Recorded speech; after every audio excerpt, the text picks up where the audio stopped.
नमस्कार दोस्तों, आप सभी का आपके अपने YouTube चैनल जीएस दरबार में हार्दिक स्वागत है।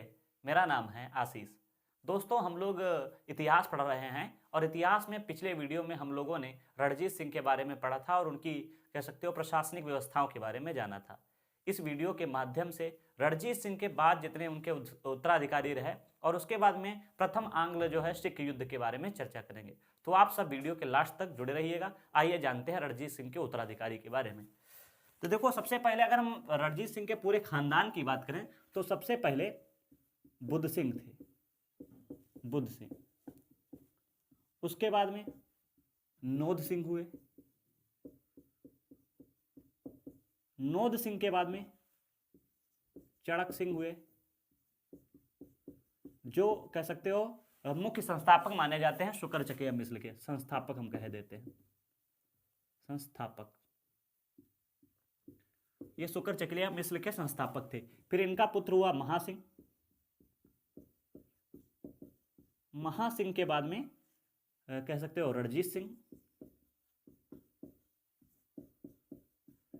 और रणजीत सिंह के बाद में खड़क सिंह,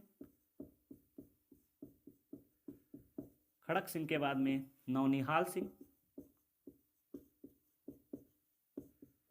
इस तरीके से अभी तक इनकी पूरी कह सकते हो पीढ़ी चली आई है। लेकिन अब यहां से क्या होता है, सत्ता चेंज होती है और यहां पे कह सकते हो नौनिहाल सिंह के बाद में गद्दी पर बैठता है शेर सिंह। और इधर एक और हम बाटे दे रहे हैं, राजमाता राजकौर। अभी पूरी कहानी हम आपको समझाएंगे। और उसके बाद में दिलीप सिंह। और उसके बाद में भी बात करें, वैसे तो दिलीप सिंह अंतिम शासक थे, लेकिन इनके अलावा भी और गद्दी पर बैठे, जैसे तारा सिंह।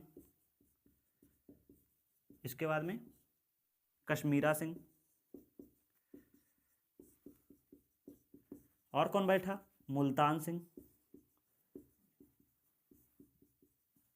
और पिथौरा सिंह। ये पूरी इनकी सूची है गद्दी पर बैठने वालों की। अब मैं इनको यहां तक समझाता हूं। आप सभी को पता है कि 1793 से लेकर 1839 तक जो है गद्दी पर बैठे हैं रणजीत सिंह। 1839 में रणजीत सिंह की मृत्यु हो जाती है। उसके बाद में कैसा उत्तराधिकार होता है उसके बारे में समझते हैं। देखो, रणजीत सिंह की जब मृत्यु हो जाती है उसके बाद गद्दी पर बैठता है खड़क सिंह।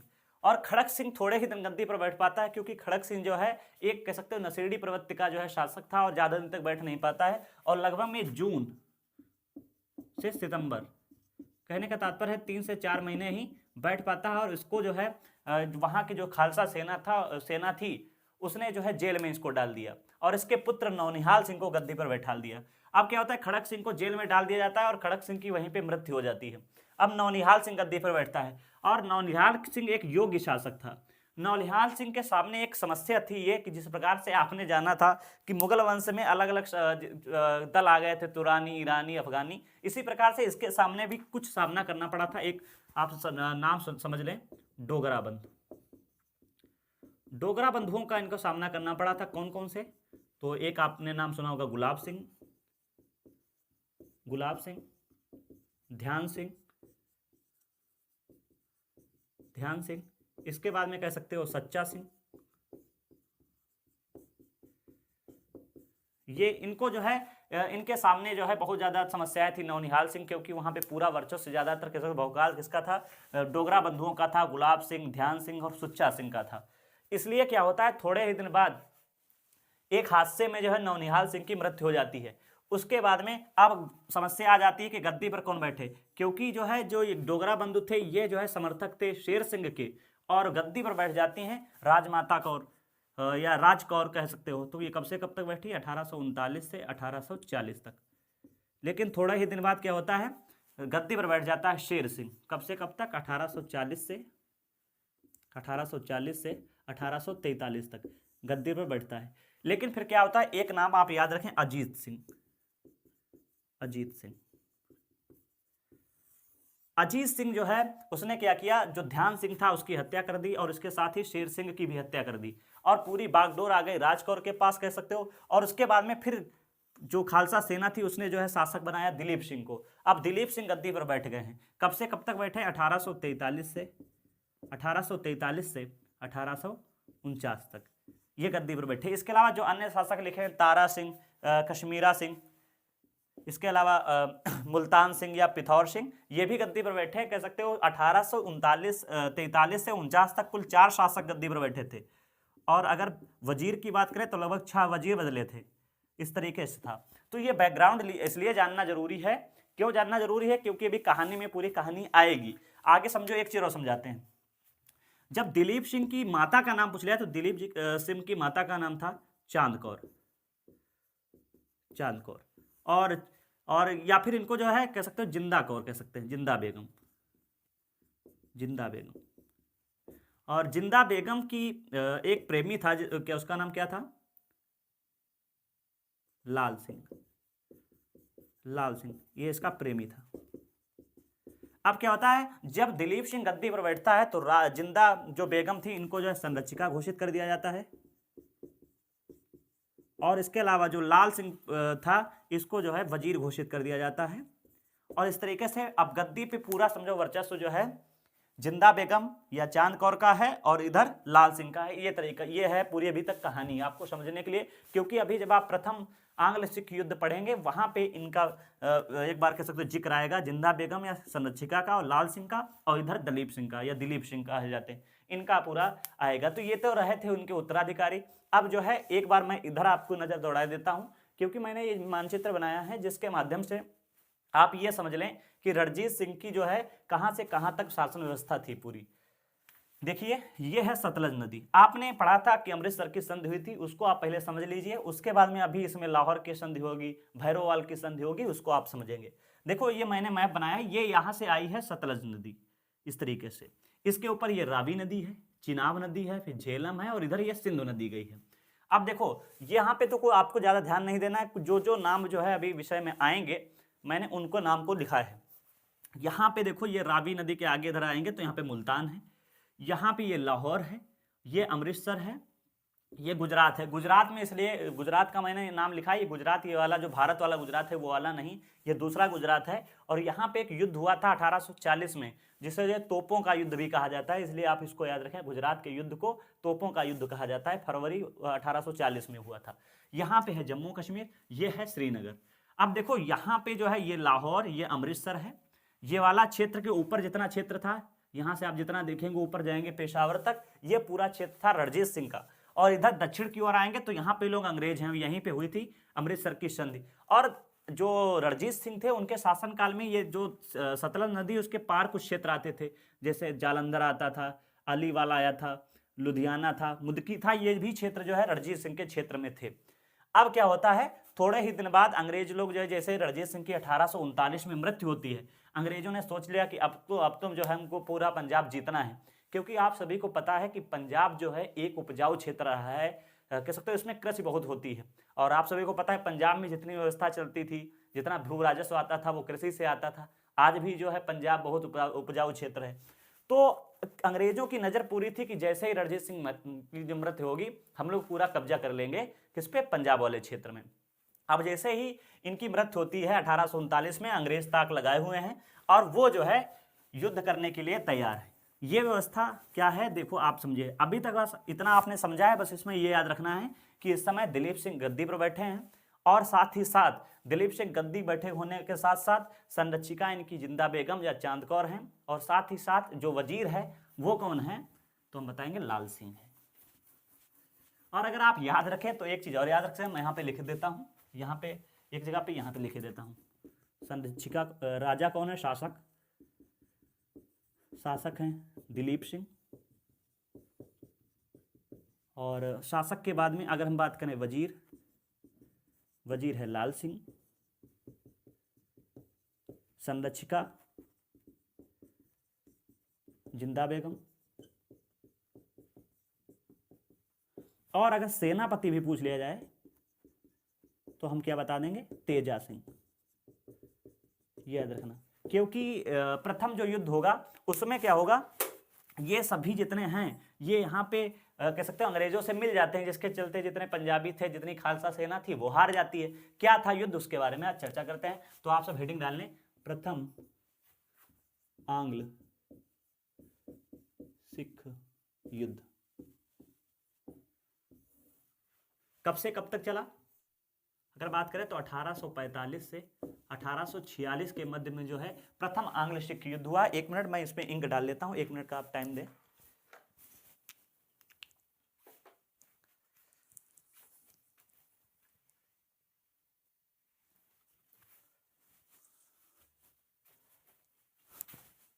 तो हाँ दोस्तों, हम लोग पढ़ रहे थे प्रथम आंग्ल सिख युद्ध 1845 से 1846 के मध्य। अब देखो इसमें एक चीज याद रखिएगा कि लगभग में समय था 22 दिसंबर 1845। समय था 22 दिसंबर 1845 का, जब जो है एक व्यक्ति का नाम याद रखें, ह्यूगव। ह्यूगव की अध्यक्षता में, ये कौन है? ये ब्रिटिश की तरफ से है, हरिके की तरफ से है, कह सकते हो। ह्यूगव ने जो है ब्रिटिशों की तरफ से अध्यक्षता की, सेना की और युद्ध करना शुरू कर दिया। और उधर जो है इस समय वायसराय था या गवर्नर कौन था अंग्रेजों की तरफ से? Lord Hardinge. लॉर्ड हार्डिंग ने घोषणा कर दी कि जो है हमें अब सिखों के साथ युद्ध करना है। जब ये खबर पता चली, कह सकते हो लाल सिंह को और जिंदा बेगम को, लाल सिंह कौन था? वजीर था, और जिंदा बेगम। अब देखो क्या था, लाल सिंह को वजीर बनाया था खालसा सेना ने, तो इसको डर था कि कहीं हमारा जो है पद हटा ना दिया जाए, इसलिए वो हमेशा खालसा सेना को जो है अंग्रेजों की तरफ से भिड़ाया करता था, टक्कर लगाया करता था कि जाओ लड़ो जाके। अब क्या था, लाल सिंह सोचता था कि क्यों ना हम जो है हमेशा अपने पद पर बने रहे, जिसके चलते जितनी खालसा सेना थी वो अंग्रेजों से लड़ा करती थी।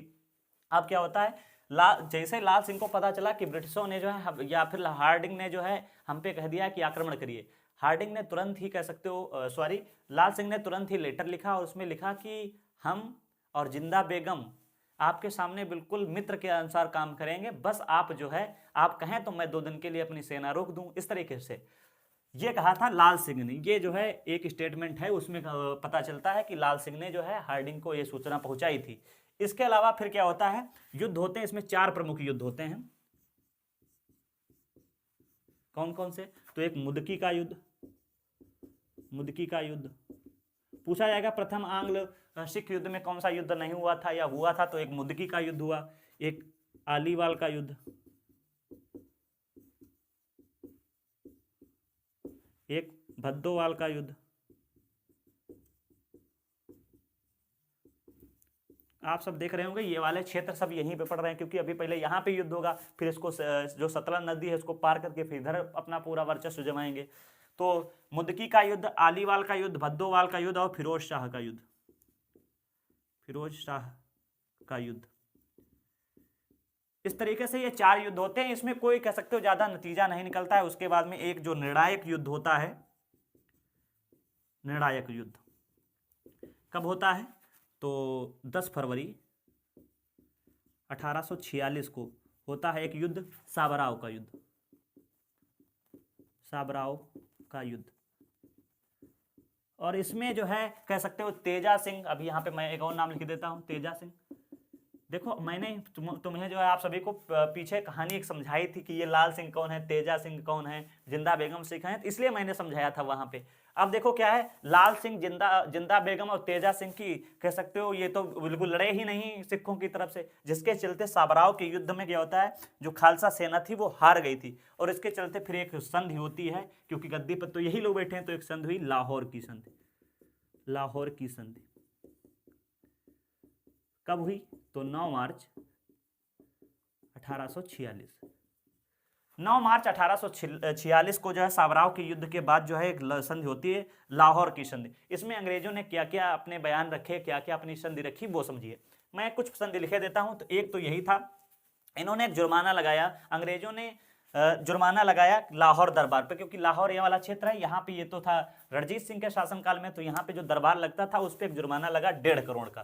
कितने का? 1.5 करोड़ का, कि आप जो है अंग्रेजों को युद्ध के हर जाने के रूप में 1.5 करोड़ रुपए देंगे। और इस दरबार में सिर्फ जो है 50 लाख रुपए थे, अब 1 करोड़ कहाँ से आए? तो इसके चलते जो गुलाब राय, मैंने नाम सुनाया बताया था डोगरा बंधुओं में, गुलाब राय ने क्या किया, गुलाब राय ने क्या किया, 1 करोड़ रुपए दे दिए, 1 करोड़ रुपए दे दिया। और इधर वाला जो लाहौर वाला इधर क्षेत्र है वो स्वयं को खरीद लिया। तो ये वाला, सॉरी, श्रीनगर वाले क्षेत्र वाला इन्होंने खरीद लिया, किसने? तो लाल सिंह ने 1 करोड़ रुपए देकर, सॉरी गुलाब सिंह ने। तो गुलाब सिंह ने ये क्षेत्र खरीद लिया। और क्या क्या संधि हुई? कहा कि भैया अब जो है जितनी भी अंग्रेजी सेना है अभी जो है ये सतलज नदी पार करके नहीं जा पाती थी, अब जो है सीधे पंजाब जाने के लिए पूरी रास्ता साफ है। अब अंग्रेजी सेना जो है पंजाब जाया करेगी। क्यों? क्योंकि देखो क्या था, आप लोग सोच रहे होंगे कि क्यों जो है ये अंग्रेजी सेना जो है बार बार पंजाब से जाने के लिए सोच रही थी। तो उधर देखो क्या है, अफगानिस्तान वाला क्षेत्र पड़ता है, वहां लड़ने के लिए सोच रहे थे। इधर नेपाल वाला क्षेत्र उधर है, वहां पे भी लड़ रहे थे। तो ये सोचिए कि अंग्रेज सिर्फ भारत में नहीं है, अन्य जितने भारत के आसपास है वहां पे भी अंग्रेजों का वर्चस्व बढ़ रहा है। तो 1.5 करोड़ रुपए दे दिए। और क्या होता है, इनको जो जिंदा बेगम थी इनको तो संरक्षिका बना दिया कि आप संरक्षक रहेंगे, किसको? जिंदा बेगम को। और लाल सिंह को तो वजीर थे, इनको भी कहा तुम भी इनके साथ ही रहोगे। इस तरीके से पूरे इन्होंने संधि की। इसके अलावा और क्या होता है, ये संधि पूरी मंजूर हो गई। उसके बाद में यहाँ पे जो लाहौर वाला क्षेत्र था, ये वाला लाहौर, यहाँ पे एक जो है ब्रिटिश रेजिमेंट खोला गया, उसका जो अध्यक्ष बनाया गया वो लॉरेंस को बनाया गया, हेनरी लॉरेंस को, हेनरी लॉरेंस को। देखो जितने लोगों को कहानी समझ में आ रही है अच्छी बात है, मैं इसको फिर दोहरा दूंगा, समझ में आ जाएगी, आप भरोसा रखें। हेनरी लॉरेंस थे, उनको जो है लाहौर का जो है कह सकते हो अध्यक्ष बना दिया गया, वहाँ पे जो ब्रिटिश रेजिडेंसी खोली गई थी। अब क्या होता है, थोड़े ही दिन बाद हेनरी लॉरेंस ने जो है जो जिंदा बेगम थी और लाल सिंह थे, इन पे आरोप लगाया कि तुमने जो ये लाहौर की संधि की है सही से नहीं कर रहे हो, मैं फिर से एक संधि करूंगा। फिर एक संधि होती है, यहाँ पे मैं लिखे देता हूँ। तो कौन सी होती है? भैरोवाल की संधि, भैरोवाल की संधि, भैरोवाल की संधि होती है। कब होती है? 22 दिसंबर 1846 में। और इसमें यह कहा गया कि अब जो है जो दिलीप सिंह पे तुम्हारा पूरा संरक्षक के रूप में थे, अब कोई संरक्षक दिलीप सिंह का नहीं रहेगा, कोई वजीर नहीं रहेगा। अब क्या होगा, इस संधि के अंतर्गत एक समिति बनाई जाएगी और समिति में 8 सिख होंगे और एक अध्यक्ष होगा। और अध्यक्षता कौन करेगा? तो लॉरेंस करेंगे।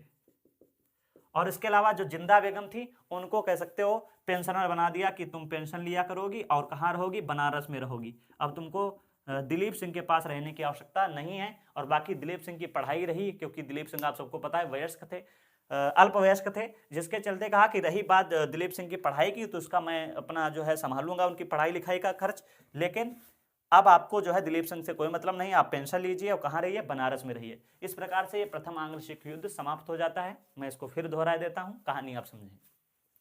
प्रथम आंग्ल सिख युद्ध जो है वो 1845 से 1846 तक चला। सबसे पहले क्या होता है, 22 दिसंबर 1845 को ह्यूगव की अध्यक्षता में एक सेना जो है कह सकते हो ब्रिटिश सिखों से लड़ने पहुंच जाती है। तब तक ये बात पता चलती है, गवर्नर उस समय लॉर्ड हार्डिंग थे, उन्होंने कहा आप पूर्ण रूप से युद्ध करिए और सतलज नदी पार करके सिखों से युद्ध करिए, अब पूरे पंजाब पे हमें कब्जा करना है। ये बात जब पता चलती है लाल सिंह, जिंदा बेगम और तेजा सिंह को, तो उन्होंने कहा ये ना हो कि अभी पता चला हमको भी युद्ध में लड़ना पड़े और खालसा सेना तो लड़ ही रही है।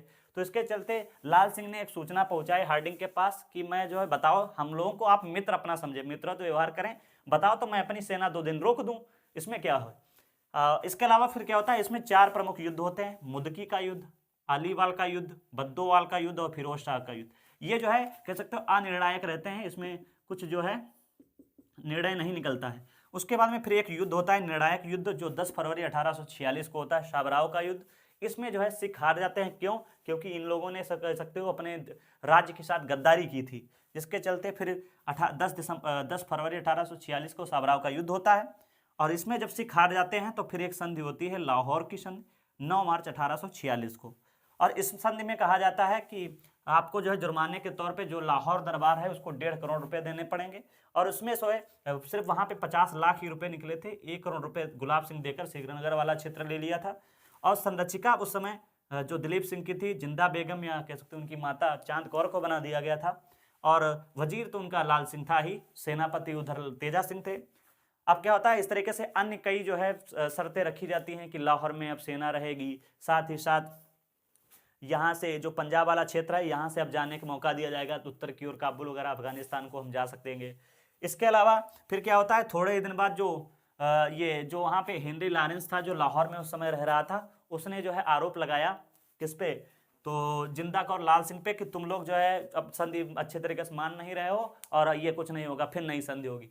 फिर एक नई संधि होती है कौन सी, तो भैरोवाल की संधि 22 दिसंबर 1846 को। और इसमें कहा जाता है कि अब जो है दिलीप सिंह से आप लोगों को कोई मतलब नहीं रहेगा, 8 सिख होंगे, एक समिति बनेंगे, उसका अध्यक्ष लॉरेंस को घोषित किया गया और लॉरेंस ही पूरी वहां पे सिखों का सिस्टम देखेंगे। और बची बात तुम्हारी माता जी की, मतलब दिलीप सिंह की माता जी की, तो उनको पेंशन दे दी गई, कहा आप कहाँ रहेंगी, बनारस में रहेंगी, आपको इससे कोई मतलब नहीं है। तो ये था प्रथम आंग्ल सिख युद्ध। आप सभी को ये युद्ध अगर समझ में आ गया है तो लाइक जरूर करें, और बाकी अगर कुछ कन्फ्यूजन है तो आप कमेंट बॉक्स में पूछ सकते हैं। और वीडियो के लास्ट तक जुड़े रहने के लिए आपका धन्यवाद। इसी तरीके से मैं पूरी इतिहास को धीरे धीरे कंप्लीट करूंगा। अगर आपको अच्छा लग रहा है तो कमेंट बॉक्स में ज़रूर बताएं और अपने साथ हमारे साथ जो है लगातार जुड़े रहिएगा। धन्यवाद।